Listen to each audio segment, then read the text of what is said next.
பீகாரில் அந்த எஸ்ஐஆர் அதனை எதிர்த்து ராகுல் காந்தி இந்த பேரணியில் ஈடுபட்டு வருகிறார். அதில் தமிழ்நாடு முதலமைச்சர் மு.க.ஸ்டாலின் பங்கேற்றிருக்கிறார். அதே போல தேஜஸ்வி யாதவும் அந்த பேரணியில் பங்கேற்றிருக்கக்கூடிய அந்த காட்சிகளை பார்க்கிறோம். பிரியங்கா காந்தி உள்ளிட்டவர்களும் இந்த பேரணியில் பங்கேற்றிருக்கிறார்கள். இது தேர்தல் ஆணையம் மீதான அந்த குற்றச்சாட்டுகள், அதற்கு எதிரான ஒரு வலுவான ஒரு அழுத்தமாக கூட இது மாறுவதற்கு வாய்ப்பு இருக்கிறதா என்ற கேள்விகளும் எழுகிறது. தொடர்ந்து நம்மோடு இணைந்திருக்கும் பத்திரிகையாளர் திரு அரவிந்த் குணசேகரனிடம் பேசலாம். வணக்கம் திரு அரவிந்த். இந்த பேரணி தேர்தல் ஆணையத்திற்கு ஒரு அழுத்தத்தை ஏற்படுத்தும் அப்படின்னு பார்க்கணுமா, அல்லது மத்திய அரசுக்கு அழுத்தத்தை ஏற்படுத்தும் பார்க்கணுமா? இப்போது முதலமைச்சர் மு.க.ஸ்டாலின் ராகுல் காந்தி மற்றும் பிரியங்கா காந்தியுடன் பீகார் மாநிலத்தில் அந்த யாத்திரையில் பங்கேற்றுள்ளார். இது இரண்டு விதமான ஒரு மெசேஜ் கருத்தை வெளியிடுவதற்காக தான் இந்த ஒரு கூட்டணி கட்சி தலைவர்கள் அனைவரையும் காங்கிரஸ் கட்சி இந்த பேரணிக்கு வரவழைத்திருக்கிறார்கள். இதற்கு முன்னதாக அகிலேஷ் யாதவும், சமாஜ்வாதி தலைவர் அகிலேஷ் யாதவும் இந்த பேரணியில் பங்கேற்றிருந்தார். காங்கிரஸை பொறுத்தவரை இந்தியா அனைவரும் ஒன்றாக இருக்கிறார். இந்திய தேர்தல் ஆணையமானது தேர்தலை ஒருதலை பட்சமாக நடத்துகிறார்கள். ஆளும் கட்சியான பாஜகவுக்கு சாதகமாக இந்த தேர்தலை நடத்துகிறார்கள். தேர்தல் ஆணையம் தனிச்சையாக செயல்பட வேண்டும், ஒருதலை பட்சமின்றி செயல்பட வேண்டும் என்ற கோரிக்கையை வலியுறுத்தி தான் தொடர்ந்து இந்தியா கூட்டணி சார்பில் நாடாளுமன்றத்திலும் இந்த கோரிக்கையை முன்வைத்து தான் தொடர்ந்து அவர்கள் போராட்டத்தில் ஈடுபட்டனர். தற்போது பீகார் மாநிலத்தில் சட்டமன்ற தேர்தல் நடைபெற இருக்கிறது. எனவே காங்கிரஸ் கட்சியை பொறுத்தவரை சாமானிய மக்களின் பாதுகாப்பு மிகப்பெரிய உரிமை என்னவென்றால் ஓட்டுரிமை தான். அந்த ஓட்டுரிமையை பாஜக இந்திய தேர்தல் ஆணையம் மூலம் சாமானிய மக்களிடமிருந்து அந்த அதிகாரத்தை பறிக்கிறது.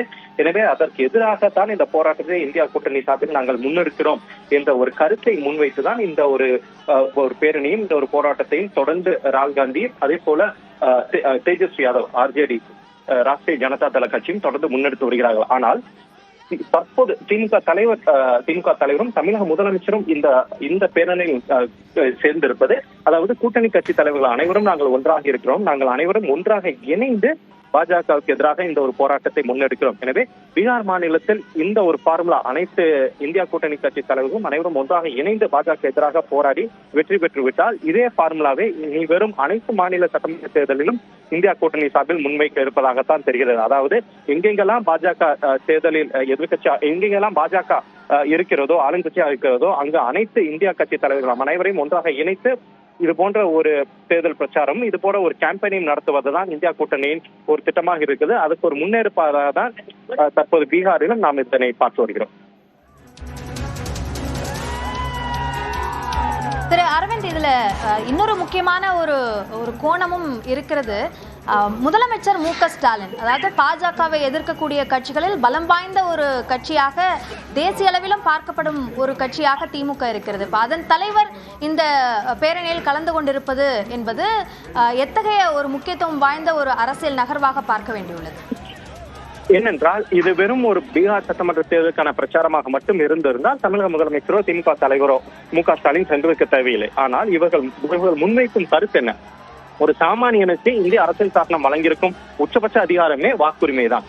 ஆனால் அந்த வாக்குரிமையை இந்திய தேர்தல் ஆணையம் மூலமாக பாஜக அவர்களிடமிருந்து திரும்ப பெறுகிறது. அந்த வாக்குரிமை அவர்களிடமிருந்து பறிக்கப்படுகிறது. எனவே இது ஒரு தேசிய அளவிலான ஒரு பிரச்சனை. இந்த பிரச்சனையை வெறும் ஒரு மாநில அளவிலான பிரச்சனை, வெறும் மாநில தலைவர்களை மட்டும் முன்வைத்து ஒரு பேரணியாக நடத்தினால், ஒரு பிரச்சாரமாக நடத்தினால் அது வெறும் மாநில அளவிலான ஒரு சுருங்கிய பிரச்சனையாக மாறிவிடும். அதன் காரணமாகத்தான் இது ஒரு தேசிய அளவிலான பிரச்சனை.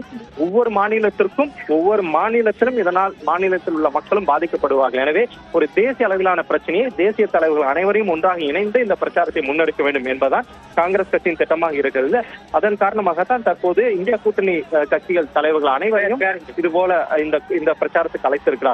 அதன் ஒரு பகுதியாகத்தான் திமுக தலைவரும் தமிழக முதலமைச்சருமான மு.க.ஸ்டாலினும் தற்போது இந்த பேரணியில் பங்கேற்றிருக்கிறார். எனவே பீகார் தற்போது நடைபெற்று வரும் எஸ்ஐஆர் எனப்படும் ஸ்பெஷல் இன்டென்சிவ் ரிவிஷன் என்பது பீகாருக்கு மட்டுமல்ல, இது அனைத்து மாநிலங்களும் இது போன்ற ஒரு திட்டத்தை பாஜக கையில் எடுத்திருக்கிறது. தேர்தல் ஆணையம் மூலமாக சாமானியனின் வாக்குரிமையை பறிக்க நினைக்கிறார்கள். எனவே இதனை நாம் எதிர்க்க வேண்டும். எனவே இது தேசிய அளவிலான பிரச்சனையாக தொடர்ந்து முன்னெடுக்க வேண்டும் என்பதற்காக தான் தற்போது திமுக தலைவரும் இந்த பேரணியில் பங்கேற்றிருக்கிறார். இணைப்பில் உங்களுடைய கருத்துக்களை எங்களோடு பகிர்ந்து கொண்டமைக்கு நன்றி திரு அரவிந்த் குணசேகரன்.